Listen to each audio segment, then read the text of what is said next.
చెక్కుకుని ఉన్న నా అరచేతులలో ప్రియమైన సహోదరుడా సహోదరి, మనం ఎంత ధన్యులమో ఆలోచన చేయండి, మనం ఎంత భాగ్యవంతులమో ఆలోచన చేయండి. కాబట్టి ఈ విషయాలు మనకు 14వ అధ్యాయంలో అనగా ఆరాధన గుర్చినటువంటి సంగతులు. అందుకే అక్కడ మనం గమనించినటువంటి ఆ యొక్క విషయాన్ని గమనించినట్లయితే అక్కడ ఆరాధన చేయవలసింది ఎవరని? సృష్టికర్త అయినటువంటి దేవుని. సృష్టికర్త అయినటువంటి దేవుని మనం ఆరాధన చేయాలి.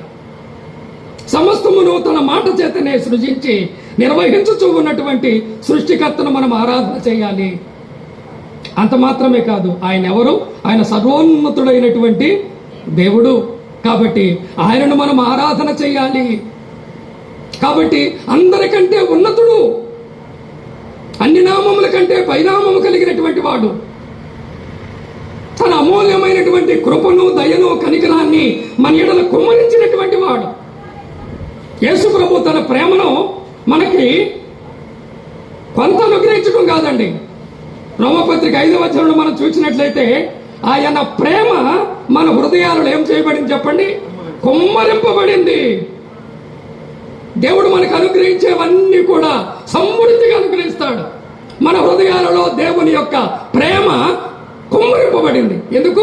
ఆ ప్రేమతో ప్రభువును మనం ఆరాధించాలని, ఆ ప్రేమతో ప్రభువును మనము పరిచర్య చేయాలని, ఆ ప్రేమతో ప్రభువుని గురించి మనం భూలోకములో ఆయన యొక్క సువార్తను ప్రకటన చేయాలని, ఆయన గురించి సాక్ష్యం ఇవ్వాలని, ఆయన రాకడ కొరకు మనము సిద్ధపడాలని ఆయన ప్రేమ మన హృదయాలలో కుమ్మరింపబడింది. ఆ కుమ్మరింపబడినటువంటి ఆ ప్రేమను మన హృదయాలలో నింపుకొని మనము చేసే ఆరాధన ఎలా ఉండాలి? ఇష్టపూర్వకంగా. నేను రాకపోతే సహోదరులు ఏమనుకుంటారో, సహోదరులు ఏమనుకుంటారో, లేకపోతే కాపరు ఏమనుకుంటాడో, జయపాల్ గారు ఏమనుకుంటాడో, లేక రాజరత్నం ఏమనుకుంటాడో కాదు, మనుషులు చూచి కాదు. క్రీస్తు ప్రేమ మమ్మను బలవంతము చేయించి ఉన్నది గమనించాలి. ప్రభు మన హృదయాలలో ఆయన కుమ్మరించినటువంటి ప్రేమను బట్టి, కలువరి శిలువలో ఆయన ప్రత్యక్షపరిచినటువంటి ఆయన ప్రేమను బట్టి ఆయన ప్రేమ మనల్ని బలవంతం చేయాలి. మనము పాట పాడినా, మనము సువార్త ప్రకటించినా, మనము దేవుని యొక్క వాక్యాన్ని ప్రకటన చేసినా, మన ప్రభువుని ఆరాధించిన, ప్రభువును స్తుతించిన, ప్రభువును ప్రార్థించిన, ప్రభువును కూర్చున్నటువంటి ఆ యొక్క సాక్ష్యాన్ని భూలోకములో ప్రకటించిన మనం ఏమై ఉన్నామో అది కేవలము దేవుని కృప. మనము విలువ పెట్టి కొనబడినటువంటి ఆయన సొత్తు. మనము మన సొత్తు కానే కాదనే విషయాలు క్లుప్తంగా నిన్న మందు మనము చూడగలిగాం. అందుకే 10వ వంతు అనేటువంటి మాట మొట్టమొదటిసారిగా ఆదికాండము 14వ అధ్యాయంలో అనగా ఆరాధన అనగా ఇచ్చుట. ఆరాధన అంటే పుచ్చుకోవటం కాదు, గమనించాలి. ఆరాధన అంటే మనం ఇవ్వటం అంతే. అనగా ఏమిస్తాం? కృతజ్ఞత అర్పణలు, స్తుతులు. మన హృదయము పెళ్ళొప్పుకుచూ ఉండగా సంతోషముతో పెదవులతో ప్రహర్షిస్తూ దేవుని యొక్క సన్నిధిలో ఆత్మ సంబంధమైన బలులు, ఆత్మ సంబంధమైనటువంటి యొక్క ఆరాధన మనము ప్రభువుకి ఇష్టమైనటువంటి రీతిగా, ఆయనకు అంగీకారమైనటువంటి యోగ్యమైనటువంటి రీతిగా మనం ప్రభువుని ఆరాధించాలి. అందుకే అక్కడే మనకు అబ్రహాం ఏం చేశాడు? ఆ మెల్కీసెదెకుకు ఏమిచ్చాడు? శ్రేష్టమైనటువంటి వాటిలో 10వ వంతు ఇచ్చాడు అనేటువంటి మాట అక్కడ ఉంది. అంత మాత్రమే కాదు, మొదటిగా ఆ రొట్టె అనేటువంటి మాట, తర్వాత ఆ యొక్క ద్రాక్షారసం అనేటువంటి మాట మొట్టమొదటిసారిగా బైబిల్ ఎక్కడొచ్చింది? 14వ అధ్యాయం. మీరు ఇంటికి వెళ్ళిన తర్వాత చదవండి. మొట్టమొదటిసారిగా అనేకమైనటువంటి విషయాలు ఆదికాండము 14వ అధ్యాయంలో మనకు కనబడుతుంది. ఏమిటి ఆ రొట్టె, ఏమిటి ఆ ద్రాక్షారసము? పాత నిబంధనలు అంతగా వారికి అర్థం కాల. పాత నిబంధన ఛాయ కదా, ఛాయ అంతగా అర్థం కావటంలా. కానీ దాని యొక్క నిజ స్వరూపం అంటే, లేక ఆ యొక్క రొట్టె అంటే ఏమిటో, ఆ ద్రాక్షారసం అంటే ఏమిటో నూతన నిబంధనలో బహు స్పష్టంగా, బహు తేటగా దేవుడు మనకు వివరించాడు. ఆ విషయాలు కూడా మనం చూచాము. అబ్రహాం ఎంతగా ఉన్నతమైనటువంటి స్థితికి ఎదిగాడో, కాబట్టి దేవుడు మనల్ని ఆశీర్వదిస్తూ ఉన్నటువంటి రీతిగా ప్రభువుని అంతగా మనము ప్రభువుని ఘనపరచాలని తన సొంత కుమారుడు, ఏకైక కుమారుడు, అంత మాత్రమే కాకుండా వాగ్దానములకు వారసుడైనటువంటి ఇస్సాకును బలిగా అర్పించుటకు ఏమాత్రమో వెనుకంజ మిగిలినటువంటి అబ్రహాము జీవితంలో ప్రభువును అంతగా ఘనంగా ఆరాధించినటువంటి ఆరాధన గురించి కూడా మనం చూచాం. సరే, ఈరోజు ఈ రెండు అనగా ఉదయము మధ్యాహ్నము ప్రభు చిత్తమైతే నూతన నిబంధన ఆరాధన మనము ప్రభువుని ఎలా ఆరాధన చేయాలి? ఒక విషయం గుర్తుపెట్టుకోవాలి. మనము సంఘముగా విశ్వాసులముగా మనమందరము కలిసి చేసే పరిచర్య అంతటిలో కూడా ఫస్ట్ ప్లేస్ దేనికి చెప్పండి? ఆరాధన. ఫస్ట్ ప్లేస్ అనగా ప్రయారిటీ, అన్నిటికంటే ప్రాముఖ్యత ఆరాధన. ఆరాధన ఎలా చేయాలి? ఆరాధన మనం చూచాం. ప్రభు యేసుక్రీస్తు వారు జన్మించినప్పుడు ఎంతో దూరము ప్రయాణము చేసి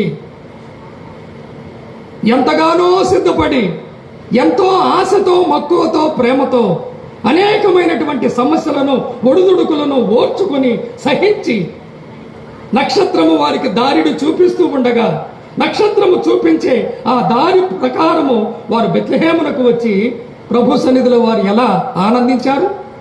కాబట్టి నిజమైనటువంటి ఆనందం ఎక్కడుందో మనకి చెప్పండి. దేవుని సన్నిధిలో ఆయన ఆరాధించే సమయం అండి. ఇంతకు మించినటువంటి సంతోషం వేరొకటి మనకు లేదు. ఇది ఎవరు ఆరాధన చేయాలి? కాబట్టి ఆయనతో సంబంధము గలవారు, ఆయన యందు విశ్వాసం ఉంచిన వారు, ఆయన రక్తము చేత కడుగుబడి మరి నీటిలో మునుగుట ద్వారా మరి నీటి బాప్తిస్మము పొంది సంఘ సహవాసములో ముందుకు సాగుతూ ఉన్నటువంటి సంఘమంతా కలిసి ఒక్కొక్కరు చేసేది కదా ఆరాధన అంటే. పాత నిబంధనలు ఉన్నది, కానీ నూతన నిబంధనలో సంఘమంతా కలిసి సంఘమంతా ఏకముగా అనగా మనము ప్రభువుని మహింపరుస్తాం, ఘనపరుస్తాం. కాబట్టి వారు మనం చూసినట్లయితే వారు సంతోషపడినట్లు కాదు, ఆనందపడినట్లు కాదు. అక్కడ రాయబడినటువంటి మాట బహు విశేషమైనటువంటి మాట, అత్యానంద భరితులై. ఆరాధన ఎలా చేయాలి చెప్పండి? అత్యానంద భరితులై అనగా 6 రోజులు కూడా ఆరాధన కొరకు మనం సిద్ధపడాలి. ప్రభు దినాన మనం జరిగించే ఆరాధన కొరకై మిగిలినటువంటి 6 దినాలు కూడా మనం ఏర్చాలి, సిద్ధపడాలండి. అత్యానంద భరితులై ఆ శిశువును చూచి వారు ఏం చేశారు? సాగిలపడి. అది ఆరాధన అంటే. సాగిలపడి మ్రొక్కి ఆ కుమారుని ముద్దు పెట్టుకొని, ఈ మాటలు కూడా మనం చూచాం. ఆ కుమారుని ముద్దు పెట్టుకొని వారు సిద్ధపడి తెచ్చినటువంటి ఆ యొక్క కానుకలను వారు పెట్టెలు విప్పి బంగారము, సాంబ్రాణి, బోళము ప్రభువుకు అర్పించి ప్రభువును ఘనపరిచినట్లుగా ఘనుడైనటువంటి ప్రభువును ఘనమైనటువంటి రీతిగా ఆరాధించినటువంటి ఆ జ్ఞానులు. దేవుణ్ణి ఆరాధించేవారు ఎవరు చెప్పండి? మన విశ్వాసులమే. దేవుణ్ణి ఆరాధించే మనము జ్ఞానులము. యెహోవా యందు భయభక్తులు కలిగి ఉండుట జ్ఞానమునకు మూలం. గమనించాలండి, సామాన్యమైన విషయం కాదు, సామాన్యమైన విషయం కాదండి.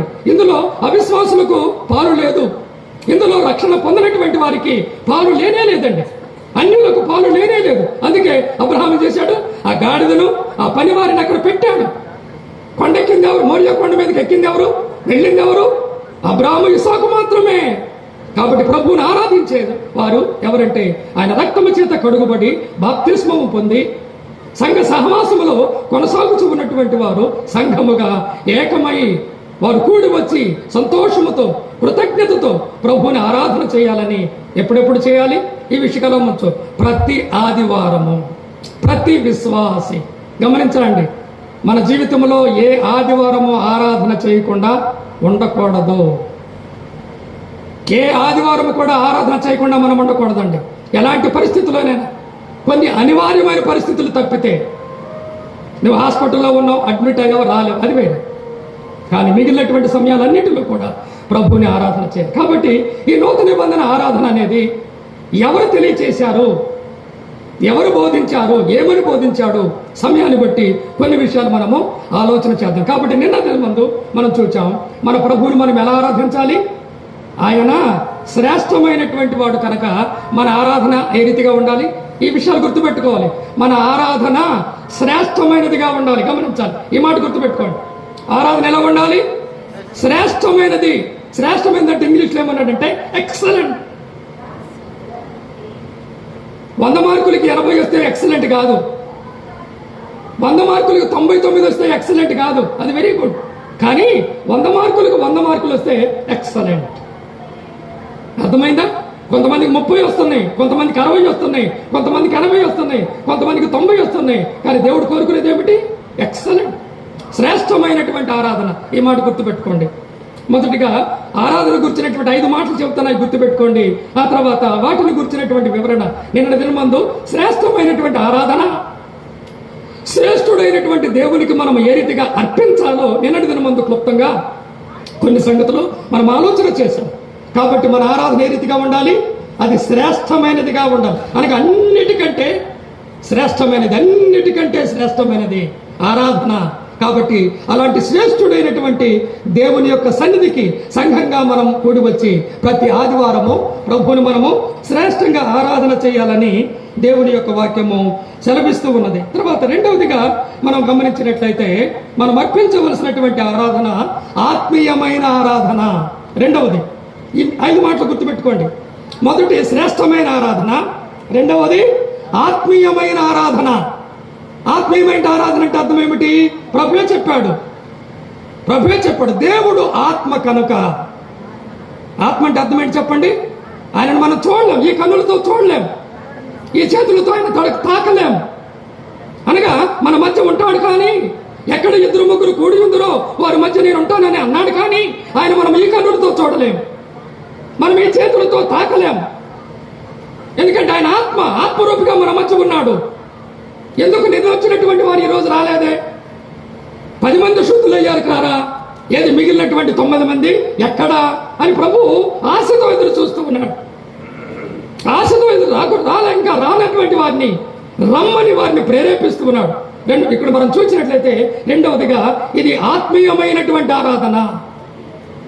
ఇది ఆత్మీయమైనటువంటి ఆరాధన. అంటే ఆత్మీయమైనటువంటి ఆరాధన అంటే అర్థం ఏమిటంటే ఇందులో అక్షరానుసారమైనవి ఏమీ ఉండవు. అందుకే మనం కొబ్బరికాయలు కొట్టం, సాంబ్రాణి ఒత్తులు లేక గడ్డలు ముట్టించం, తర్వాత ఏమంటాం ఆ యొక్క క్యాండిల్స్ మనం ముట్టించం, తర్వాత కంటికి కనబడేవి గమనిస్తూ ఉన్నావా? అనగా శరీరానుసారమైనటువంటి అక్షరానుసారమైనటువంటిది ఏది ఆరాధనలో ఉండదు, కనబడదు. ఇది ఆత్మ సంబంధమైనది. అందుకే ఈ ఆరాధన ఎలాంటిది చెప్పండి? ఒకటి శ్రేష్టమైన ఆరాధన, రెండవది ఆత్మీయమైన ఆరాధన. దేవుడు ఆత్మ కనుక ఆయన ఆరాధించువారు ఆత్మతో ఆరాధించాలి. కాబట్టి ఎవరు ఆరాధించాలంటే రక్షింపబడినటువంటి నిన్ను నన్ను దేవుడు ఏం చేశాడు? తన ఆత్మ చేత అభిషేకించాడు, తన ఆత్మ చేత ముద్రించాడు. ఎవరిలోనైతే ఆత్మ ఉండదో వారు దేవునికి చెందినటువంటి వారు కారు. కాబట్టి దేవుని యొక్క ఆత్మ మనలో నివాసం ఉంటూ ఉన్నాడు. ఆత్మ ఉన్నది అనకూడదు. ఆత్మను స్త్రీలింగంతో పోల్చకూడదండి. ఆయన పురుషుడు, తండ్రి ఎలాగునో కుమారుడు ఎలాగునో, కాబట్టి పరిశుద్ధాత్ముడు ఆయన. కాబట్టి ఆయన మనలో నివాసం ఉంటూ ఉన్నాడు. అందుకే మన శరీరమే ఆయనకు దేవాలయమైంది. గమనిస్తూ ఉన్నారా? మన శరీరమే ఆయనకు దేవాలయమైంది. దేవుని ఆత్మ మీలో నివసించుతున్నదని మీరు ఎరుగరా? గమనించాలండి. మనమే ఆయన ఇల్లు, మనమే ఆయన మందిరం, మనలో ఆయన నివాసం ఉండటానికి ఆయన ఇష్టపడుతూ ఉన్నాడు కనుక అందుకే వాక్యము చేత దినదినము మన ఇంట్లో మనం ఏం చేస్తాం చెప్పండి? ఇంట్లో ఉండాలంటే సహోదరులు ఏం చేస్తారు? లేవగానే వాళ్ళు చేసే పని ఏంటి చెప్పాలి? లేవగానే మీరు ఏం చేస్తారు? ఇల్లు తుడుస్తారు. తర్వాత కొంచెము బండలు అవి వింటే ఏం చేస్తారు? కడుగుతారు. కాబట్టి ఆ రీతిగా మన యొక్క జీవితాన్ని, మన యొక్క శరీరాన్ని, మన ఆత్మను ఈ లోక సంబంధమైనటువంటి మాలిన్యము అంటుతూ ఉన్నది కనుక వాక్యము చేత ఉదక స్నానం అన్నాడు. అదే ఎఫెసీ పత్రికలో వాక్యము చేత ఉదక స్నానం. దేవుని వాక్యమైనటువంటి శుద్ధమైనటువంటి జలము చేత మన యొక్క ఆత్మ, మన యొక్క మనస్సు, మన యొక్క తలంపులు, మన యొక్క ఆలోచనలు వీటన్నిటినీ కడుకోలు. ఎందుకు? మనలో నివాసం ఉంటుంది ఎవరు? పరిశుద్ధాత్ముడు నివాసం ఉంటూ ఉన్నాడు, మనలో నివాసం ఉంటూ ఉన్నాడు. కాబట్టి ఆయన నివసించటానికి తగినట్టుగా మన యొక్క శరీరాన్ని మనం ఏం చేయాలి? మన దేహాన్ని మనం ఏం చేయాలి? అందుకే దేవుని సన్నిధికి వచ్చేటప్పుడు శుభ్రంగా రావాలి. ఇంటికి వెళ్ళిన తర్వాత స్నానాలు కాదు, మొదటే స్నానం చేసి రండి. ఎందుకు మాట్లాడుతున్నాను తెలుసా? బాయ్స్ దగ్గరికి రూత్ ఎలా వెళ్ళింది చెప్పండి? స్నానం లేకుండా వెళ్ళిందా? తల దూకోకుండా వెళ్ళిందా? మంచి బట్టలు కట్టుకోకుండా వెళ్ళిందా? ఎట్లా వస్తున్నారు? మీకున్నటువంటి శ్రేష్టమైనటువంటి వాటిని మీరు ధరించండి. ఆదివారం ధరించండి, ఇది మరి పండుగ. చింపి బట్టలతో రావద్దు, పాత బట్టలతో రావద్దు, నిద్రలేసుకున్న బట్టలతో ఈ రోజు రావద్దు. ఆరాధనగా ఏ దినానికి ఆ దినం ఫ్రెష్. ప్రతి దినం ప్రతి ఆదివారం మనం అర్పించేటువంటి ఆరాధన అది ఫ్రెష్గా ఉండాలి, తాజాగా ఉండాలి, దేవునికి ఇంపైనటువంటిదిగా ఉండాలి. అనగా ఒకరోజు కనుక మిగిలిపోతే అది ఏమవుతుంది? నిన్న దినాన్ని మనం చూచాం. పస్కా కనుక మిగిలిపోతే ఏం చేయాలి? దాన్ని ఉంచకూడదు, దాన్ని కాల్చివేయాలి. కాబట్టి ప్రతిదినం మనము వేడి ఆహారం తింటాం. మరి దేవునికి చల్లని ఆహారం మనం ఇద్దామా? సర్దిపడినటువంటి ఆహారం ఇద్దామా? సర్దిపడినటువంటి స్థుతులు మనం ఇద్దామా? ఆలోచన చేయండి. ఎలా వచ్చింది చెప్పండి? రూతు ఎలా వచ్చింది? ఆమె స్నానము చేసి, గమనించాలి, స్నానం చేయకుండా ఎవరు ఆరాధనకు రావద్దు, స్నానం చేయకుండా ఎవరు దేవుని కోడికలకు హాజరు కావద్దండి. అనగా మన శరీరం కూడా సిద్ధపడి ఉండాలి, ఆత్మ సిద్ధంగా ఉండాలి, శరీరం కూడా సిద్ధంగా ఉండాలి. గమనిస్తున్న యోగ్యుడైనటువంటి ప్రభు సన్నిధికి మనం వెళుతూ ఉన్నాం కనుక మనకేమైతే ఉన్నావో వాటిలో శ్రేష్టమైనవి మనము కలిగి ప్రభు సన్నిధికి ఆ రీతిగా మండే హృదయాలతో రావాలి. కాబట్టి ఆ రూతును మనం గమనించినట్లయితే ఆమె ఎలా వచ్చింది? ఆమె స్నానము చేసి, స్నానం అంటే ఏంటి చెప్పండి? రక్షణ. స్నానం అంటే ఏంటి చెప్పండి? రక్షణ. స్నానం చేసిన వాడు మరలా స్నానం అక్కర్లేదు, కాళ్ళు చేతులు కడుక్కోవాలని యోహాను సువార్త 13వ అధ్యాయంలో రాయబడిన మాటలు మనం వెలుగుతాం. కాబట్టి రూతు ఎలా లేని బోయజు దగ్గరికి స్నానము చేసి శుభ్రంగా ఆరోగ్యంగా. రెండవది అంత మాత్రమే కాదు, ఏం చేసింది? తన తలకు తైలము రాసుకొని. అంటే అర్థం ఏమిటి? తైలం అనగా ఆత్మ, పరిశుద్ధాత్మ. రక్షింపబడినటువంటి మనము ఆత్మ చేత అభిషేకించబడ్డాము అనేటువంటి మాటలు ఇప్పుడు మనం విన్నాం. కాబట్టి ఆమె స్నానం చేయటం మాత్రమే కాకుండా ఆమె తైలము రాసుకొని. ఏ తైలం అది? పరిమళ తైలం.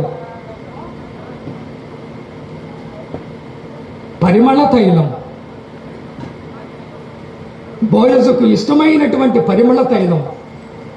అంత మాత్రమే కాదు, తన వస్త్రములు మార్చుకొని, బట్టలు మార్చుకొని. అనగా రక్షింపబడినటువంటి మనకు దేవుడు ఏమిచ్చాడు? రక్షణ వస్త్రం ఇచ్చాడు, స్తుతి వస్త్రం ఇచ్చాడు, నీతి వస్త్రం ఇచ్చాడు. ఈ విషయాలు మనం ఎరుగుదుము. కాబట్టి ఆ రీతిగా ఘనుడైనటువంటి ప్రభువుని మనం ఆరాధన చేయాలి. రెండవదిగా మనం చూస్తూ ఉన్నాం, మొదటిగా ఇది శ్రేష్టమైన ఆరాధన. రెండవది ఇది ఎలాంటి ఆరాధన? ఆత్మీయ ఆరాధన.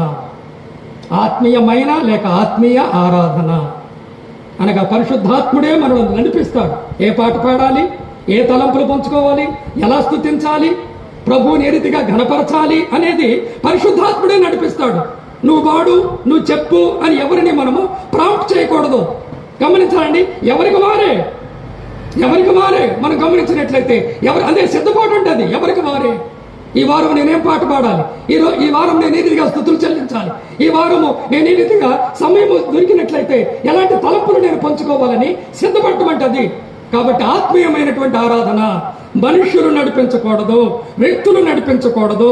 పరిశుద్ధాత్ముడే నిన్ను నన్ను సంఘాన్నంతటిని కూడా వరుడైనటువంటి సంఘము కొరకు వధువుని నడిపిస్తూ ఉంటాడు. ఎవరంటే పరిశుద్ధాత్ముడు. అందువలన ఇది ఆత్మీయమైన ఆరాధన.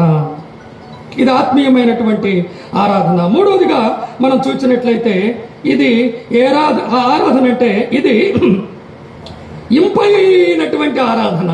ఎవరికి? మనకు కాదు, దేవునికి ఇది ఇంపైనటువంటి ఆరాధన. అనగా ఆయనకి ఇష్టమైనటువంటి ఆరాధన. పాత మందిరంలో చూసినట్లయితే వారు అర్పించినటువంటి ఆ యొక్క బలులను దేవుడైనటువంటి యెహోవా ఇంపైనటువంటి సువాసనగా ఆయన ఏం చేస్తాడు? ఆఘ్రాణిస్తాడు. అనగా మన స్తుతులు, మన కృతజ్ఞత, మనం అర్పించే యొక్క ఆత్మీయమైనటువంటి విలువైనటువంటి శ్రేష్టమైన ఈ ఆరాధన దేవునికి ఇష్టమైనదిగా ఉండాలి. మూడవదిగా మనం చూస్తున్నాం, దేవునికి ఇంపైనదిగా ఉండాలి. ఇశ్రాయేలీయుల స్తోత్రములపై దేవుడైనటువంటి యెహోవా ఏం చేస్తున్నాడు? ఆయన ఆసీనుడై ఉంటున్నాడు. మన స్తుతులపై ఆయన ఆసీనుడు కావాలి. అనగా ఆ రీతిగా ప్రభువును మనము హెచ్చించాలి, ఆ రీతిగా ప్రభువును మనము ఘనపరచాలి. అందుకే ఇంపైనటువంటి ఆరాధన, పరిమళముతో కూడినటువంటి ఆరాధన, దేవునికి ఇష్టమైనటువంటి ఆరాధన, దేవుడు కోరుకొనుచు ఉన్నటువంటి ఆరాధన. కాబట్టి మూడు విషయం చూచాం. శ్రేష్టమైనటువంటి ఆరాధన, రెండవదిగా ఆత్మీయమైనటువంటి ఆరాధన, మూడవదిగా ఈ ఆరాధన ఎలా ఉండాలి? ఇంపైనదిగా, అనగా ఇష్టమైనదిగా. ప్లీజింగ్ అన్నాడు ఇంగ్లీష్లో. ఈయన నా ప్రియ కుమారుడు, ఈయన యందు నేను అది తండ్రికి కుమారుడు ఎంత ప్రియమైనటువంటి వాడో అదే రీతిగా సంఘముగా మనం చేసే ఆరాధన తండ్రి అయినటువంటి దేవునికి, కుమారుడు అయినటువంటి యేసుక్రీస్తు వారికి ఎలా ఉండాలి? ఇంపైనటువంటిది, ఇష్టమైనటువంటి ఆరాధనగా ఉండాలని దేవుని వాక్యము చేత, సమయం లేదు కాబట్టి నేను చూస్తాను మిగిలినటువంటి విషయాలు. ఆ తర్వాత మనం చూసినట్లయితే 4వదిగా ఆరాధన ఎలాంటిదంటే ఇది విలువైన ఆరాధన. గమనించండి, ఈ ఆరాధన ఎలాంటి చెప్పండి? విలువైనది. ఎందుకు విలువైన చెప్పండి? మనం ఆరాధించేది ఎవరిని? గమనించి, తండ్రి అయినటువంటి దేవుని, కుమారుడు అయినటువంటి యేసుక్రీస్తు ద్వారా. గమనించాలి, మరొక మాట గమనించాలి, ఆరాధనలో త్రియేక దేవుడు ఇప్పుడు ఉన్నాడు. మనం ఆరాధించేది ఎవరిని చెప్పండి? తండ్రి అయినటువంటి దేవుడు, అదృశ్యుడు ఆయన. ఏ మనుష్యుడును ఎన్నడూను దేవుని చూడలేదు, దేవుని ఎరుగడు, చూచి బ్రతక నేరడు అనే మాట. అనగా తండ్రి. ఇంతవరకు మనం తండ్రిని చూడలా. మనము మహిమ శరీరాలు పొందినప్పుడు, మనము సంఘముగా పైకెత్తబడినప్పుడు అప్పుడు తండ్రిని చూస్తాం, ప్రభువును చూస్తాం. అదే రీతిగా తండ్రి అయినటువంటి దేవుని కూడా మనం చూస్తాం. గమనిస్తూ ఉన్నారా? కాబట్టి ఆ తండ్రి అయినటువంటి దేవుని, అనగా మన రక్షణను ముందుగానే ఆలోచన చేసింది ఎవరు చెప్పండి? భూమికి పునాదులు వేయబడక మునిపే ఈ రక్షణ ప్రణాళిక ఎవరు సిద్ధం చేశారు? తండ్రి అయిన దేవుడు. ఎప్పుడు? అనాది కాలంలో అన్నాడు. అనాది కాలంలో భూమికి పునాదులు వేయబడక మునిపే, మానవుడిని సృజించక మునిపే, మానవుడు పాపము చేయక మునిపే, సంఘం ఇంకా ఉద్భవించక మునిపే. గమనిస్తున్నారా?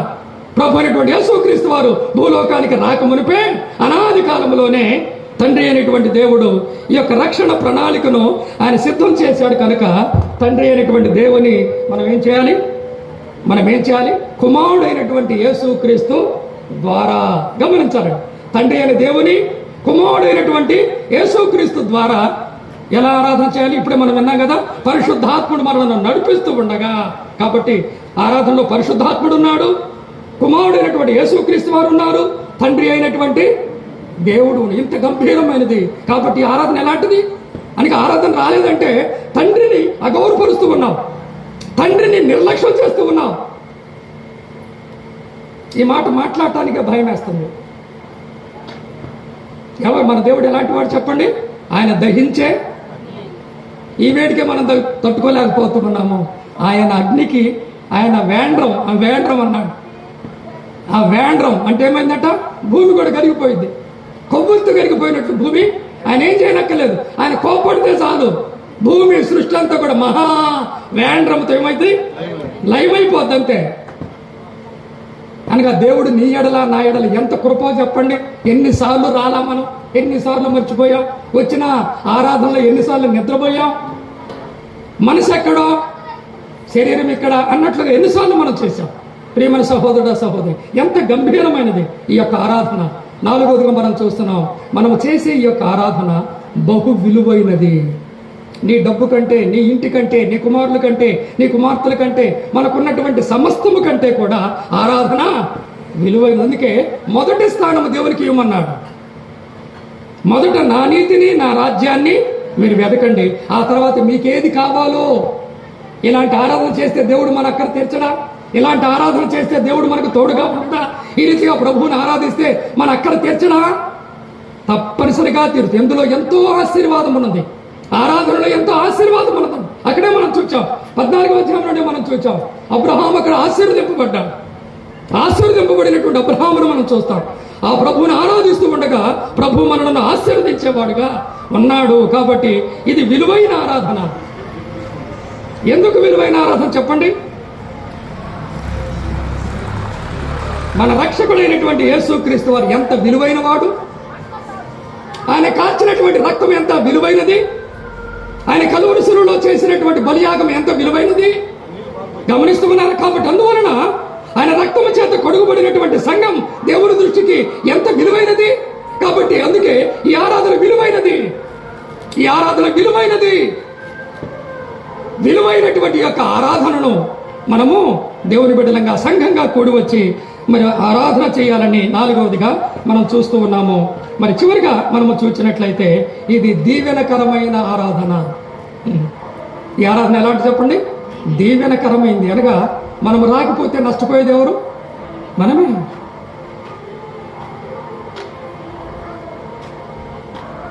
మిగిలినటువంటి అపోస్తులతో యేసు ప్రభు పునరుద్ధారణ తర్వాత తోమా లేడు, నష్టపోయాడా లేదా?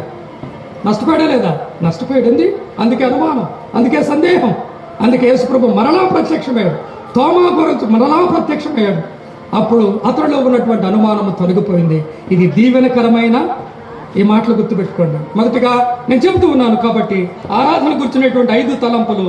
మొదటిగా ఇది శ్రేష్టమైన ఆరాధన, రెండవదిగా ఇది ఆత్మీయమైన ఆరాధన, మూడవదిగా ఇది దేవునికి ఇంపైనటువంటి ఆరాధన, నాలుగవదిగా ఇది విలువైన ఆరాధన, ఐదవదిగా ఇది దీవెనకరమైన ఆరాధన. దీవెనకరమైనటువంటి ఆరాధన. ఈ ఆరాధన ఎవరు ప్రారంభించారు? ప్రభు యేసుక్రీస్తు వారే. సమయాన్ని బట్టి నేను ఆ విషయాలు వరుసగా తెలియచేస్తాను, చూడండి. కాబట్టి ఈ ఆరాధన ఆత్మ నడిపింప, కాబట్టి ఆత్మ సంబంధమైనది. అనగా పాత నిబంధన ఏమంటే అక్షరార్థమైన బలులు, అక్షరార్థమైన దేవాలయం. కానీ నూతన నిబంధనలో మనమే ఆయన ఇల్లు, మనమే ఆయన ఇల్లు. కాబట్టి మనం అర్పించే ఆరాధన ఆత్మీయమైనదిగా ఉండాలని దేవుడే స్థాపించినటువంటి ఆరాధన గురించి 3 సువార్తలలో యేసు ప్రభు తన శిష్యులకు ఈ యొక్క విషయాన్ని బోధించాడు. చూడండి, మత్తయి సువార్త 26వ అధ్యాయము, మత్తయి సువార్త 26వ అధ్యాయము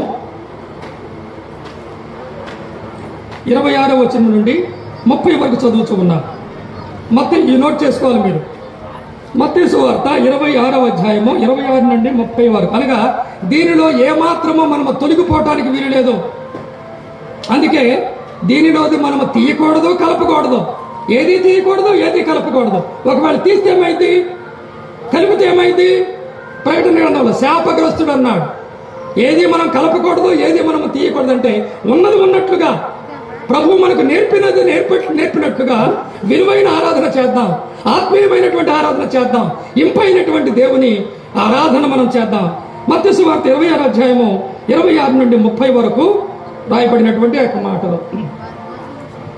వారు భోజనము చేయించు ఉండగా యేసు ఒక రొట్టె పట్టుకొని దానిని ఆశీర్వదించి విరిచి తన శిష్యులకు ఇచ్చి,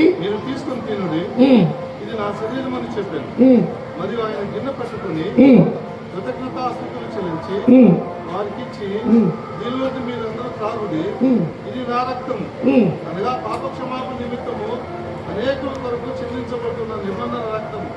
నా తండ్రి రాజ్యములో మీతో కూడా నేను ఈ ద్రాక్షరసము కొత్తదిగా త్రాగుదినం వరకు ఇక దానిని తాగనని మీతో చెప్పుచున్నాను. అంతటా వారు కీర్తన పాడి ఒలివ కొండకు వెళ్ళిరి. గమనించాలండి, 26వ అధ్యాయము మత్తయి సువార్త 26వ వచనము ప్రారంభములో వారు భోజనము చేయుచుండగానే మాట. ఏమిటా భోజనం? యేసు ప్రభు యూదుడు కనుక, అపోస్తులందరూ కూడా యూదులు కనుక వారు ఏం చేస్తున్నారు? పాత నిబంధన క్రమానికి చెందినటువంటి పస్కా పండుగను ఆచరిస్తూ ఉన్నారు. పస్కా పండుగలో వారు భోజనము చేస్తూ ఉన్నారు. నిన్న మనం జ్ఞాపకం చేసుకున్నాంగా, తరతరములకు వారు నియమించినటువంటి కట్టడది. కాబట్టి యూదుడుగా ప్రభు అయినటువంటి యేసుక్రీస్తు వారు పస్కా పండుగను ఆచరిస్తూ ఉన్నాడు. మనం చూసినట్లయితే పస్కా పండుగ నాడు ఆ భోజనము లేక ఆ విందు ఆయన చేస్తూ, అప్పుడు అనగా పాత నిబంధన ఆరాధనా క్రమాన్ని ఆపివేసి, గమనించాలండి, పాత నిబంధన ఆరాధన క్రమాన్ని ఆపివేసి అంతటితో దాన్ని ముగించి నూతన నిబంధన ఆరాధనా క్రమాన్ని ప్రారంభించాడు. గమనించాలండి, రెండు కలిసి వెళ్ళటంలా ఇది ఎట్లా ఉంటుందంటే, ఒకే ట్రాక్ ఉంటుంది. మనకి ఇప్పుడు గుంటూరు నుండి మనకి హైదరాబాద్ వరకు ఒకే ట్రాక్ ఉంటుంది. ట్రైన్ మనకి ఒక ట్రైనే వెళ్తుంది. సపోజ్ మధ్యలో ఒక ప్యాసింజర్ ఉందనుకోండి, ఈ ఎక్స్ప్రెస్ అనేది ప్యాసింజర్ కంటే ముందు వెళ్ళాలి. కాబట్టి ఈ ప్యాసింజర్ ట్రైన్ ఏం చేస్తారంటే ఒక స్టేషన్లో పక్కకు పెడతాడు. పక్క పెట్టి ఏం చేస్తాడు? సిగ్నల్ దేనికి ఇస్తాడు? రెండుకి ఇవ్వడు. అనగా ఈ ప్యాసింజర్ బండిని ఆపుతాడు, ఎక్స్ప్రెస్ కి సిగ్నల్ వేస్తాడు, ఎక్స్ప్రెస్ వెళ్ళిపోతూ ఉంటుంది. నూతన నిబంధనలో సంఘము ఎక్స్ప్రెస్. గమనించాలి, నూతన నిబంధనలో సంఘం ఏంటి చెప్పండి? మనకు సిగ్నల్ ఇచ్చాడు, మనం ప్రయాణమై వెళుతూ ఉన్నాం. ఎలా వెళుతున్నాం? ఇక్కడ మనం గమనించినట్లయితే ఒక ఎక్స్ప్రెస్ లాగా. అయితే ప్యాసింజర్ గా ఉన్నటువంటి ఆ ఇశ్రాయేలు జనాంగం అనేది ఇప్పుడు ఆపివేయబడింది. వారు ఇంకా అవిశ్వాసంలోనే ఉన్నారు.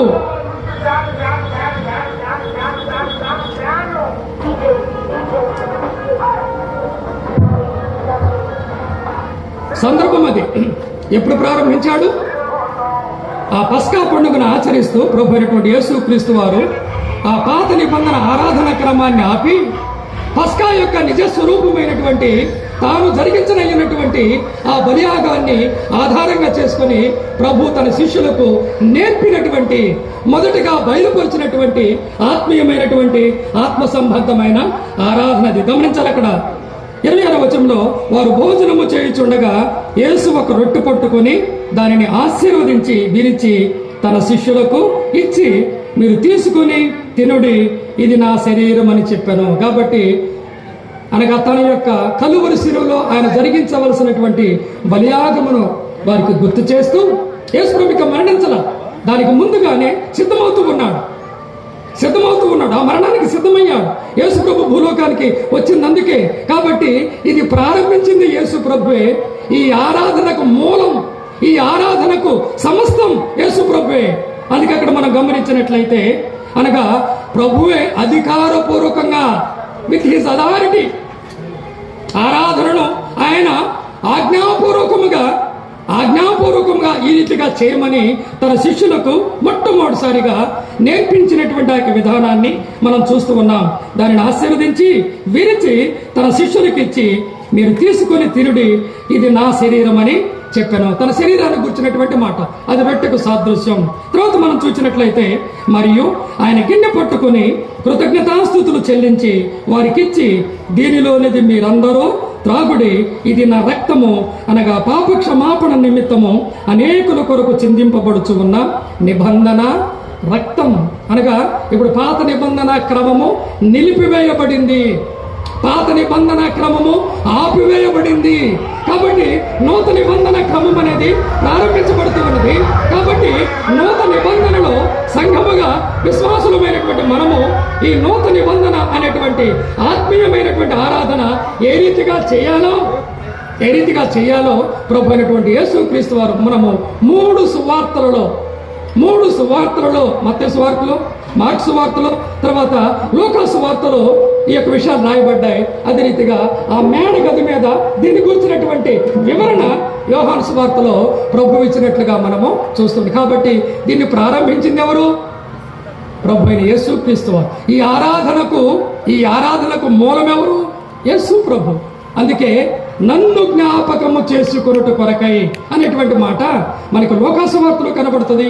అదే రీతిగా ఆ విషయాన్ని అపోస్తులైనటువంటి పౌలు 1 కొరింథీ పత్రికలో మనకు జ్ఞాపకం చేస్తారు. కాబట్టి ఆనాటి నుండి ఈనాటి వరకు సంఘము భూలోకములో ఉన్నంత వరకు ఈ సంఘకాలంలో, కృపాకాలంలో విశ్వాసులముగా సంఘముగా మనమందరము కూడి వచ్చి ప్రభువును మనము ఈ రీతిగా ఆరాధన చేయాలని దేవుని వాక్యము చేత మనము హెచ్చరిక చేయబడుతూ ఉన్నాం. చూడండి, ఇదే మాట అపోస్తులైనటువంటి పౌలు కొరింథీలో ఉన్నటువంటి ఆ యొక్క విశ్వాసులకు జ్ఞాపకం చేస్తూ ఉన్నాడు. ఈ విషయాలే మనం సారి ఆరాధనలో జ్ఞాపకం చేసుకుంటూ ఉంటాం. 1 కొరింథీ పత్రిక 11వ అధ్యాయము 1 కొరింథీ పత్రిక 11వ అధ్యాయము 23, 24, 25 వచనాలు చదువుకున్నాం.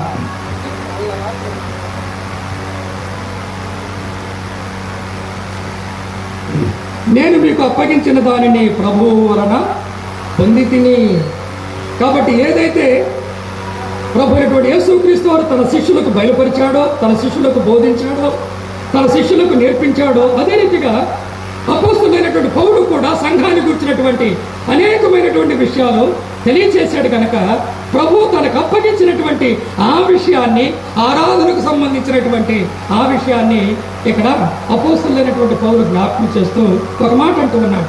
కాబట్టి ఇది మానవులమైనటువంటి మనము ఊహించుకొని, మనము ఆలోచన చేసి మనకిష్టమైనటువంటి రీతిగా జరిగించే ఆరాధన కాకూడదు.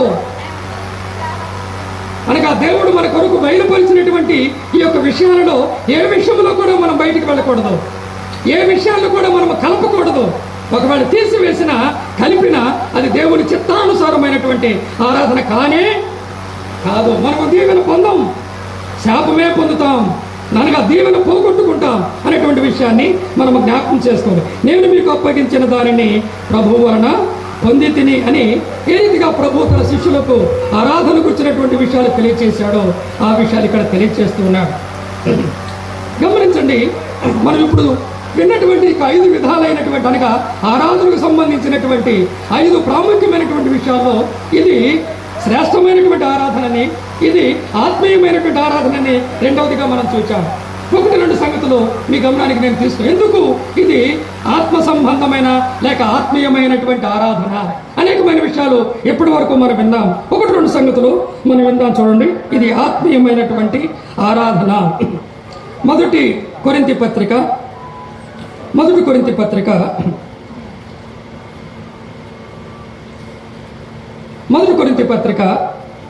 అధ్యాయము ఒక లైన్ గీయాలి, బట్టి పెట్టేస్తున్నాను. 14వ అధ్యాయము 15-16 వచనాలు చదువుతూ ఉన్నాం. 1 కొరింథీ పత్రిక 14వ అధ్యాయము 15-16 అనగా ఆరాధనలో సంఘమంతటిని కూడా నడిపించేది ఎవరు? మనుషులు కాదు, మనుషులు కాకూడదు. పరిశుద్ధాత్ముడు మనలను నడిపిస్తూ ఉంటాడు, మనలను ప్రేరేపిస్తూ ఉంటాడు. అందుకే ఇది ఆత్మ సంబంధమైన ఆరాధన. అనగా వాక్యములో ఉన్నటువంటి విషయాలను మన జ్ఞప్తికి తెచ్చి, వాక్యములో వ్రాయబడినటువంటి విషయాలను మన గమనానికి తీసుకొని వచ్చి, ఆ ప్రకారము మహిమలో ఉన్నటువంటి ప్రభు అయినటువంటి యేసుక్రీస్తు ద్వారా మహిమలో ఉన్నటువంటి తండ్రి అయినటువంటి దేవుని, తండ్రికి ఇష్టమైనటువంటి ఆరాధన ఎలా చేయాలో ప్రభు మనల్ని ఏం చేస్తాడు? ఆయన నడిపిస్తూ ఉంటాడు. కాబట్టి ఇది ఆత్మ సంబంధమైన బలి కూడా. ఇది ఆత్మ సంబంధమైన బలి కూడా. చూడండి, ఒక మాట చదువుతాను అక్కడ. 11వ అధ్యాయం 1 కొరింథీ పత్రిక 14వ అధ్యాయము 15వ వచనంలో వ్రాయబడినటువంటి మాట.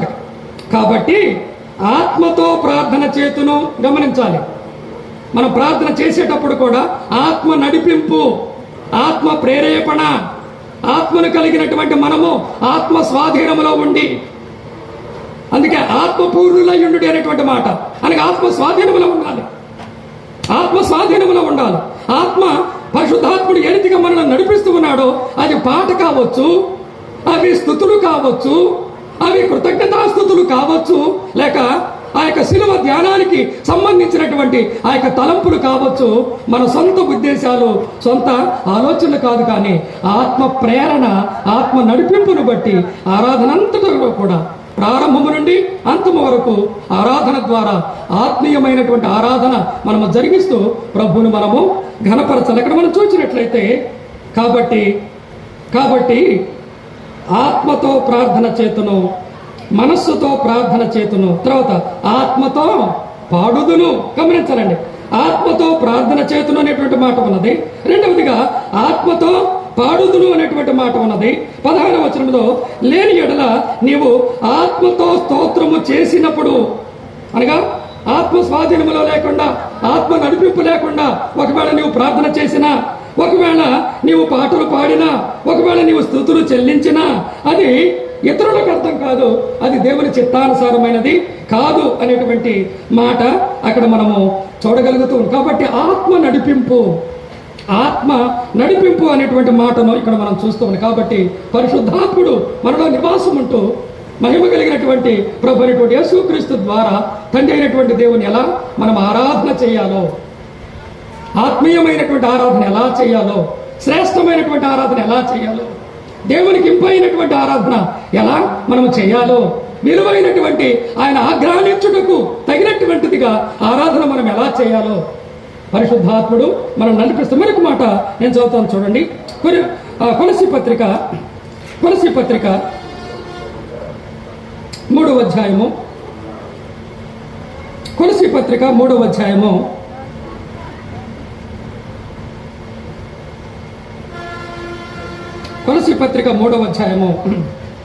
16వ వచనం చదువుదాం. కొలస్సీ పత్రిక 3వ అధ్యాయము 16వ వచనం. సంగీతములతోనూ కీర్తనలతోనూ, ఆత్మ సంబంధమైన పద్యములతోనూ. అందుకే చాలా సంఘాలలో మన విశ్వాస బల్దరన్ అసెంబ్లీస్ లో ఆరాధన సమయంలో ఈవెన్ మనము ఈ మ్యూజిక్ అనగా వాయిద్యాలను కూడా మనం అనుమతించాం. కారణం ఇది. వాయిద్యాలు కూడా మనం అనుమతించాం. కారణం అది. అనగా దేవుడు మనకు స్వరం ఇచ్చాడు, దేవుడు మనకు తన ఆత్మనిచ్చాడు. ఆత్మ మనలను ప్రేరేపిస్తూ ఉండగా, మనల్ని నడిపిస్తూ ఉండగా మనము ఆయన ఆత్మ చేత అభిషేకించబడినటువంటి మనము సంఘముగా మనమందరము కూడి ప్రభువును ఘనపరుస్తూ ఉంటాం. ఆత్మీయమైనటువంటి ఆరాధన మనం చేస్తూ ఉంటాం కనుక ఈ యొక్క సంగీత వాయిద్యాలు కూడా ఆ సమయంలో మనం అనుమతించకపోవటానికి కారణం అది. అక్కడ రాయబడినటువంటి ఆ మాట మనం గమనించినట్లయితే 16వ వచనంలో సంగీతములతోనూ కీర్తనలతోనూ ఆత్మ సంబంధమైన పద్యములతోనూ ఒకనికి ఒకడు బోధించుచు బుద్ధి చెప్పుచు కృపాసహితముగా మీ హృదయములలో దేవుని గూర్చి గానము చేయొచ్చు సమస్త విధములైన జ్ఞానముతో క్రీస్తు వాక్యము మీలో సమృద్ధిగా నివసింపనీయుడి. గమనించాలండి, మనం ఆరాధన ఎలా చేస్తాం? వాక్యము మనలో నివాసం ఉండకపోతే, వాక్యము మనము ఎరిగి ఉండకపోతే, మనలను పరిశుద్ధాత్ముడు నడిపించాలంటే మొదట మన హృదయాన్ని వాక్యముతో మనం నింపుకోవాలి. అంత మాత్రమే కదండి. పై వచనాలు మనం చదివినట్లయితే ఒకరితో మరి ఒకరము సమాధానము కలిగి ఉండాలి. దేవుని సన్నిధిలో పరిశుద్ధమైనటువంటి భయము కలిగి మనం ఉండాలి. అంత మాత్రమే కాదు, క్షమాపణ హృదయం కలిగి మనం ఉండాలి. కాబట్టి ఈ విషయాలన్నీ కూడా ఆరాధనలో వీటన్నిటిని మనము పాటించాలని దేవుని వాక్యము చేత మనము హెచ్చరిక చేయబడుతూ ఉన్నాం. గమనించండి, అంత మాత్రమే కాదు, మనము చేసే ఈ యొక్క ఆరాధన మనము ఇష్టపూర్వకంగా సంతోషముగా మన హృదయాలలో దేవుడు కుమ్మరించినటువంటి ప్రేమపూర్వకంగా ఆ యొక్క ఆరాధన చేయాలి. కాబట్టి ఒక మాట అంటాడు అక్కడ, కొలసీ పత్రిక 3వ అధ్యాయము 14వ వచనంలో రాయబడినటువంటి మాట. కొలసీ 3:14 వీటన్నిటిపైన పరిపూర్ణతకు అనుబంధమైన ప్రేమను ధరించు. ఇది దేవుని ఆజ్ఞ అండి. పాత నిబంధనలో ఆజ్ఞను దేవుడు కొట్టివేశాడు. నీ పొరుగు వారిని ప్రేమించుడి అనేది పాత నిబంధన ఆజ్ఞ. నూతన నిబంధనలో క్రొత్త ఆజ్ఞ ఏంటి? సహోదరులమైనటువంటి మనము ఒకరిని మరి ఒకరము ప్రేమించుకున్నట్టు అనేది నూతన నిబంధనలో మనకివ్వబడిన నూతన ఆజ్ఞ. కాబట్టి ఒకరిని మరి ఒకరు ప్రేమించుకుంటూ, ప్రేమ అనేది అన్నిటికంటే శ్రేష్టమైనది, పరిపూర్ణమైనది అనేటువంటి మాట. అందుకే మనం జ్ఞాపకం చేసుకున్నాం, క్రీస్తు ప్రేమ మనలను బలవంతం చేయాలి. హృదయాలలో క్రీస్తును కూర్చున్నటువంటి ఆ యొక్క వాక్యాన్ని మనం సమృద్ధిగా నింపుకోవాలి. ఆత్మ మనల్ని నడిపిస్తూ ఉండగా సిద్ధపడినటువంటి వారమై ప్రభువును ఘనపరచాలని విలువైనటువంటి ఆత్మీయమైనటువంటి ప్రభువుకి ఇష్టమైనటువంటి ఇంపైనటువంటి ఆరాధన మనం చేయాలని దేవుని వాక్యము చేత మనము హెచ్చరిక చేయబడుతూ ఉన్నాం. ఆ రీతిగా ఆరాధన చేసినటువంటి ప్రభు అయినటువంటి యేసుక్రీస్తు వారి మరణము కంటే ముందుగా ఒక స్త్రీ చేసింది ఆరాధన. ఆమె మరియా, బేతనియ మరియా. ఎలా చేసింది చెప్పండి? ఇది శిష్యులకు కూడా అర్థం కాల. కొన్నిసార్లు సహోదరులకు అర్థం కానటువంటి విషయాలు సహోదరులకు అర్థమవుతాయి. పెద్దవారికి అర్థం కానటువంటి విషయాలు చిన్నవారికి అర్థమవుతాయి. కాబట్టి ఎవరికి దేవుడు దేనిని ప్రత్యక్షపరిచాడో బయలుపరిచాడో మనకు తెలియదండి. మనం తీర్పు తీర్చకూడదు. కాబట్టి అందుకే అందరము దేవుని దృష్టిలో విలువైన వారమే. కాబట్టి అందరము కలిసి, అనగా మనమందరము ఒకటి అని మనము దేవుని సన్నిధిలో మనం ఏం చేస్తున్నాం? రుజువు చేస్తూ ఉన్నాం. మనలో పక్షపాతాలు లేవు, మనలో తేడాలు లేవు, ఈలోకి సంబంధమైనటువంటి హెచ్చు తగ్గులు లేవు. క్రీస్తు రక్తము చేత తొడగబడినటువంటి సహోదరులం, ఆయన బిడ్డలం అని ఒక తండ్రి ఇంటికి చెందినటువంటి వారమై, అందుకే సంఘముగా కూడి. కరోనా టైంలో చాలా ప్రశ్నలు వచ్చినాయి, ఎవరింట్లో వాళ్ళు ఆరాధన చేయొచ్చా అని. చేయొచ్చా? చేయటానికి వీలే లేదు. అది మన ఆలోచన.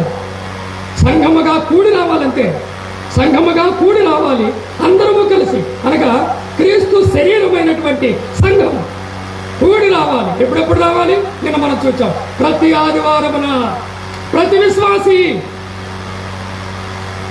అందుకే మనకి ఇవ్వబడినటువంటి అపోస్తుల గారు 2వ అధ్యాయము 42వ వచనంలో రాయబడినటువంటిది, వారు అపోస్తుల బోధ యందును సహవాసమందును రొట్టె విరుచుట యందును ప్రార్థన చేయుట యందును అప్పుడప్పుడు ఉండిరి కదా, ఎడతెగక. కాబట్టి సహవాసం చాలా ప్రాముఖ్యమైనది. కాబట్టి సంఘముగా మన ప్రభువుని ఆ రీతిగా మనము ఘనపరచాలని, హెచ్చించాలని దేవుని వాక్యము చేత మనము హెచ్చరిక చేయబడతాం. మరియు మనం చూసినట్లయితే ఆమె తీసుకొచ్చినటువంటి అచ్చ జటామాంస యొక్క విలువ ఎంతో తెలుసా? 1 సంవత్సరం అంతా కూడా ఆమె సంపాదించినటువంటి సంపాదన అంతా కూడా ఎక్కడ పోసింది? ప్రభువు అది ఆరాధనకే. మనం పుచ్చుకోవటం కాదు, మనం తీసుకోవటం కాదు ఆరాధనలో. మిగిలిన విషయాల్లో మనం అడుగుతాం, పుచ్చుకుంటాం, కానీ ఆరాధనలో ప్రభువుకు మనం విలువైనది ఇవ్వాలి. మన జీవితంలో మనకి ఏదైతే విలువైనది ఉన్నదో, దేవుడు కోరుకునేది ఉన్నదో, కాబట్టి అచ్చ జటామాంసి ఆమె తీసుకొని వచ్చి మరలా తీసుకొని వెళ్ళాలా. కొంతమంది కొబ్బరికాయ కొట్టి మరలా తీసుకుని వెళ్తారు. అది ఎట్లా అర్పడండి? అది ఎట్లా అర్పడా? నా ఇంట్లోనే కొట్టుకో, అక్కడేం తీసుకురావాలి. కాబట్టి ఆమె ఏం చేసింది? తీసుకొచ్చింది, సిద్ధపడింది, కొట్టింది. ఆ యొక్క అచ్చ జటామాంసి ప్రభు పాదముల మీదని, తర్వాత మనకు మార్క్స్ వార్తలో ఆయన తలను అభిషేకించిందని 2 విషయాలు రాయబడ్డాయి. అంత మాత్రమే కాదు, ఆయన తల వెంట్రుకలతో, ఆమె తల వెంట్రుకలతో ప్రభు యొక్క పాదములను ఆమె, అనగా తన మహిమంతా కూడా దేవుని పాదముల యొద్ద, ఇది ఆరాధన అంటే. తన మహిమంతా, తనకున్నటువంటి శ్రేష్టమైనటువంటి విషయాలన్నిటినీ కూడా ప్రభు పాదముల యొద్ద పెట్టడమే. కాబట్టి ఏనాడైనా కానీ ఏ విశ్వాసి కూడా ఆదివారమున ఆరాధన చేయకుండా ఉండకూడదు. ఒకవేళ ఉంటే నష్టపోయేది మనమే. ఉంటే ఒకవేళ ఆ రీతిగా నిర్లక్ష్యము చేస్తే దేవుని యొక్క ఆశీర్వాదములను మనము పోగొట్టుకుంటాం. ఆ రీతిగా ఉండకుండా విలువైనటువంటి ఆ దేవుని ఘనమైనటువంటి రీతిగా మనం ఆరాధించి మహింపరచినట్లు దేవుడు మనకు సహాయం చేయనుగాక. శ్రద్ధతో దేవుని యొక్క వాక్యాన్ని విన్నటువంటి మీకు అందరికీ ప్రత్యేకమైనటువంటి వందనాలు తెలియజేస్తూ సమయాన్ని ప్రియులు రాజరత్నం గారికి అర్పిస్తున్నారు.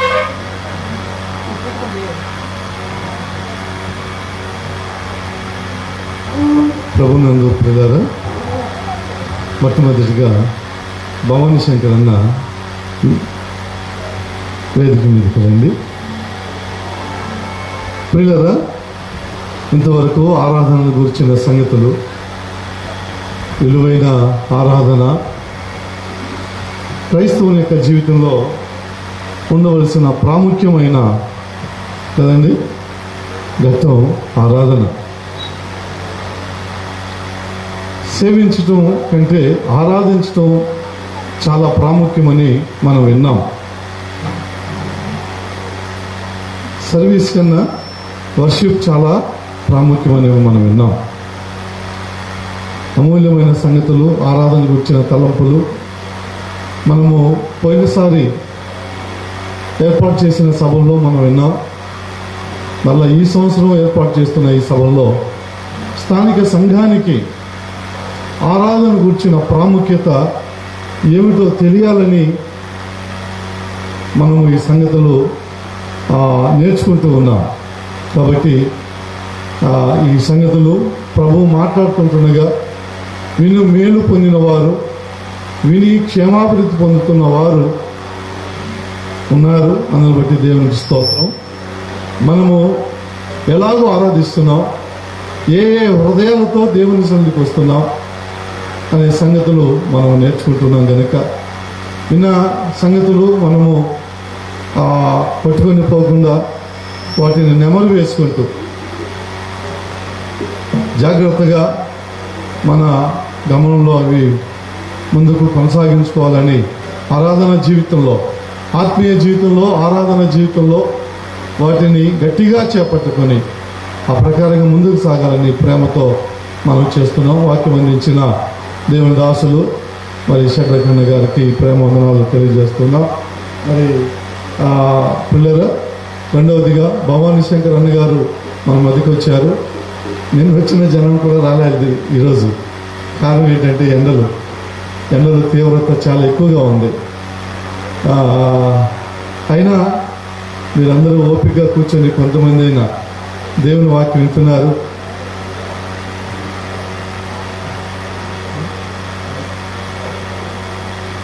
కాబట్టి వింటున్న మీ అందరికీ హృదయపూర్వకమైన వందనాలు తెలియజేస్తున్నాం. ఈ ఉదయకాలం ఇంకా 2 గంటలు కూర్చోవాల్సి వస్తుంది అనుకుంటాను. 1:15 వరకు కూర్చోవాలి. కాబట్టి 1:15 కల్లా ముగించడానికి ప్రయత్నం చేద్దాం. ఇప్పుడు ఒక పల్లవి, ఒక చరణం మన ప్రియులు బర్నబా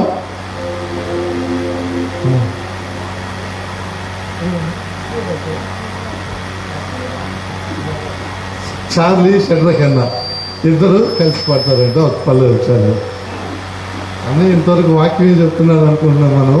ఇప్పుడు పాటలు కట్టుకోవాలి. మంచిది.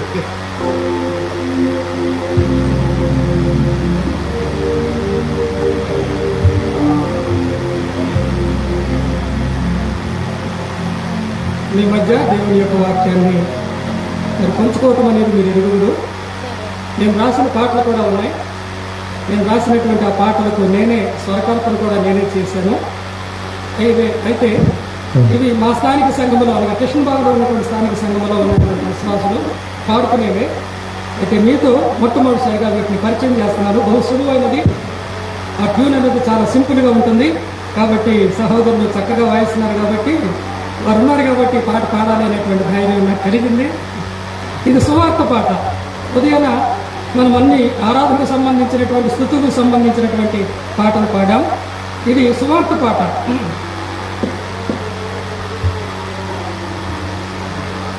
చేరగరండి పరలోకం పిలుచుచున్నాడు యేసు ప్రభు. చేరగరండి పరలోకం పిలుచుచున్నాడు యేసు. లోకమునంతో ప్రేమించి పరమును విడచి దిగివాచి. లోకమునంతో ప్రేమించి పరమును విడచి దిగివాచి. రాతము కాచి ప్రాణము పెట్టి ప్రేమతో నిన్ను పిలుచుచున్నాడు. చేరగరండి పరలోకము పిలుచుచున్నాడు యేసు ప్రభు. లేనే లేదు ఏ భేదం, మానవులందరూ పాపులే. లేనే లేదు ఏ భేదం, మానవులందరూ పాపులే. మానవ నీతి మలిన వస్త్రమే పాపపుడాగు మరణపు వాసన. చేరగరండి పరలోకం పిలుచుచున్నాడు యేసు ప్రభు. యేసే సత్యం మార్గం జీవం, లేదే వేరొక రక్షణ మార్గం. యేసే సత్యం మార్గం జీవం, లేదే వేరొక రక్షణ. యేసుని నమ్మి రక్షణ పొందు, నమ్మకపోతే తాపదు నరకం. చేరగరండి పరలోకం పిలుచుచున్నాడు యేసు ప్రభు. ఇది ఏమి అనుకూల సమయం, నేడే రక్షణ దినమని నాము. ఇది ఏమి అనుకూల సమయం, నేడే రక్షణ దినమని నాము. హృదయము తెరచి చేర్చుకో ప్రభుని, పొందుము నేడే శాశ్వత రాజ్యం. చేరగరండి పరలోకం పిలుచుచున్నాడు యేసు ప్రభు. చేరగరండి పరలోకం పిలుచుచున్నాడు యేసు ప్రభు. మంచిదా కదా?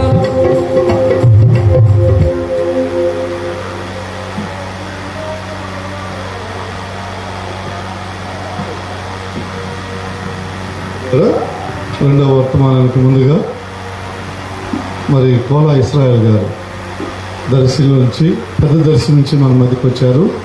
వారు ప్రార్థన చేస్తారు. మౌత్ అక్కడికి చార్లీ తీసుకొచ్చారు. అందరి తలలో ఉంచుదాం ప్రార్థన. ప్రేమగల తండ్రి, పరిశుద్ధ ప్రభువా, స్థానిక సంఘాలు, దైవ సేవకులు, సహోదర సహోదరులు ప్రార్థించి నిరీక్షించి ఆశించిన విధంగా మేము ఒకటి రాత్రి నుండి నిన్నటి దినం ఈ దినం జరిగిస్తున్న పరిచర్య కొరకు స్తోత్రం. ప్రభువా, ఈ దినం మొదటి కూడికలో మొదటి వర్తమానంలో ఉదాసం నిలిపి అందించిన దివ్యమైన వర్తమానం కొరకు స్తోత్రం. ప్రభువా, ఆరాధనలో ఉన్న ప్రత్యేకత ఉదాసుల ద్వారా మీరు అందిస్తూ వచ్చారు. వాటిని అందించిన ఉదాసులను బలపరచారు. వినిన సంగతులు మా హృదయాలు ఫలింపచ్చారు. ఈ సభలో ఒకరిద్దరు మీద ఆశలని పక్షాలు నిలిచి అందుకు మీ మాటలు అందించాలి. మీ ఆత్మతో నింపండి. ఉద్యోగం కొరకు నిర్ణయించుకుని వారిని వైపు ఆకర్షించారు. రక్షించబడిన నాకు మాకు ఉద్యోగం పురుగొలుపు దీవెన దిద్దుబాటు హెచ్చరిక మీ గ్రంథం నుంచి అందించమని వారికి అందిస్తున్న మీ దాసులను మమ్మల్ని మేము మీ చేతులకు అప్పగిస్తూ మీ ఆత్మ సహాయం కోరుతూ యేసు ప్రభువున్నతమైన నామములో స్తోత్రం చెల్లించి ప్రార్థించి వేడుకొనిచున్నాం మా తండ్రి. పిల్లరా, ఈ సమయంలో విశాఖపట్నం నుంచి మన మధ్యకు వచ్చిన భవానీ శంకరన్న గారు దైవ సందేశం అందిస్తారు. శ్రద్ధగా విని ఆత్మీయ మేలు పొందాలి.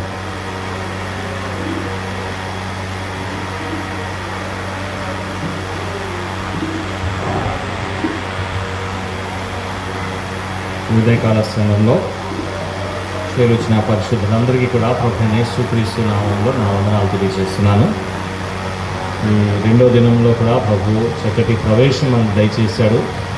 తన దాసుని నిలబెట్టి ఆరాధన గురించి శ్రేష్టమైన తలంపులు. ఆదివారము మనము ప్రభుని జ్ఞాపకం చేసుకోవడానికి కూడి రావడం ఎంత ప్రాముఖ్యమైందో, దాని విశిష్టత ఆరాధనలో ప్రభు మన దగ్గర నుంచి కోరే అంశాలు దేవుని దాసులు చాలా స్పష్టంగా మనకి తెలియపరిచారు. దాన్ని బట్టి ప్రభుని స్తుతిస్తూ మనము రెండో వర్తమానంకి వెళ్ళిపోదాం. ఎండ తీవ్రత చాలా ఎక్కువగా ఉన్నా ప్రభు వాక్యాన్ని ప్రేమించి సహవాసాన్ని ప్రేమించి మరి చక్కగా శ్రద్ధగా దేవుని వాక్యాన్ని ఆలకిస్తున్న మీ అందరిని బట్టి సంతోషించి ప్రభుని స్తుతిస్తున్నాం. రోమాపత్రిక 13వ అధ్యాయం 13వ అధ్యాయం 14వ అధ్యాయం రోమాపత్రిక 14వ అధ్యాయం 12వ వచనాన్ని మనము చదువుకుందాం.